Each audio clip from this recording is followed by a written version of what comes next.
Telangana CM రవాణా రంగంలో ప్రక్షాళనకు సన్నద్ధమయ్యారు. 15 ఏళ్లు దాటిన వాహనాలకు రోడ్లపైకి నో పర్మిషన్ అనే ప్రచారం జరుగుతోంది. జనవరి నుంచి అమలుకు రేవంత్ సర్కార్ ప్లాన్ చేసినట్టు తెలుస్తోంది. కాలుష్యానికి కారణమయ్యే వాహనాలను స్క్రాప్ చేయాలని రేవంత్ రెడ్డి ప్రభుత్వం భావిస్తోంది. 2025 జనవరి 1 నుంచి 15 ఏళ్లు లేదా అంతకంటే ఎక్కువ కాలం ఉన్న వాహనాలను, ఫిట్నెస్ పరీక్షల్లో ఫెయిల్ అయిన వాహనాలను రోడ్లపైకి అనుమతించారు. లేదా ఇలాంటి వాహనాలను రిజిస్ట్రేషన్ కూడా చేయవద్దని ప్రభుత్వం నిర్ణయం తీసుకుంది. వాహనాలకు ఫిట్నెస్ పరీక్షలు చేయాలని, ఫిట్నెస్ పరీక్షల్లో పాస్ అయిన వాహనాలు గ్రీన్ ట్యాక్స్ చెల్లిస్తే మరో 3 నుంచి 5 ఏళ్ల పాటు పనిచేసేందుకు అనుమతిస్తారు.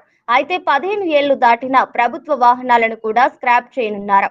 ఇలాంటి వాహనాలను ప్రభుత్వ శాఖల్లో 10,000 ఉన్నాయి. ఢిల్లీలో మాత్రమే ప్రస్తుతం 15,000 దాటిన వాహనాలను రోడ్లపైకి అనుమతించడం లేదు. కర్ణాటక, మహారాష్ట్ర, ఉత్తరప్రదేశ్, రాజస్థాన్ సహా ఇతర రాష్ట్రాలు ప్రతిపాదించిన విధానాలను తెలంగాణలో కూడా అమలు చేయాలని ప్రభుత్వం భావిస్తోంది. గ్రేటర్లో 20 లక్షల వాహనాలు ఉన్నాయి. తెలంగాణలో 15 ఏళ్లు దాటిన వాహనాలు 30 లక్షలకు పైగా ఉన్నాయి. అయితే గ్రేటర్ హైదరాబాద్ పరిధిలోనే ఈ వాహనాలు 20 లక్షలున్నాయని ప్రభుత్వ గణాంకాలు చెబుతున్నాయి. ఇందులో 17 లక్షల ద్విచక్ర వాహనాలు, 3.5 లక్షల కార్లు, 1,00,000 గూడ్స్ క్యారేజీలు, 20,000 ఆటో రిక్షాలున్నాయి.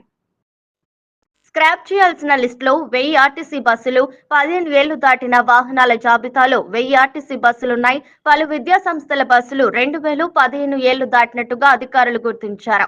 పాత వాహనాలను స్క్రాప్ చేసిన యజమానులకు మోటార్ వాహనాల పన్నుపై 10 నుంచి 15% వరకు రాయితీనిచ్చే అంశాన్ని ప్రభుత్వం పరిశీలిస్తోంది. కేంద్ర రోడ్డు రవాణా, రహదారుల మంత్రిత్వ శాఖ నివేదిక మేరకు 15 ఏళ్లు దాటిన వాహనాలతో 1000 రోడ్డు ప్రమాదాలు నమోదయ్యాయి. 2022లో ఈ వాహనాలతో 1,306 ప్రమాదాలు జరిగాయి. ఈ ప్రమాదాల్లో 418 మంది చనిపోయారు. ముఖ్యంగా 15 ఏళ్లు పైబడిన వాహనాలు తరచుగా పాడైపోతున్నాయని రోడ్డు భద్రతా నిపుణులు చెబుతున్నారు. ఎటకెలకు కాలం చెల్లిన వాహనాల నియంత్రణ వల్ల పొల్యూషన్ నివారణతో పాటు రోడ్డు ప్రమాదాలు, ఇంధన పొదుపు కూడా క్రమబద్ధమవుతున్నాయని పర్యావరణవేత్తలు అంటున్నారు.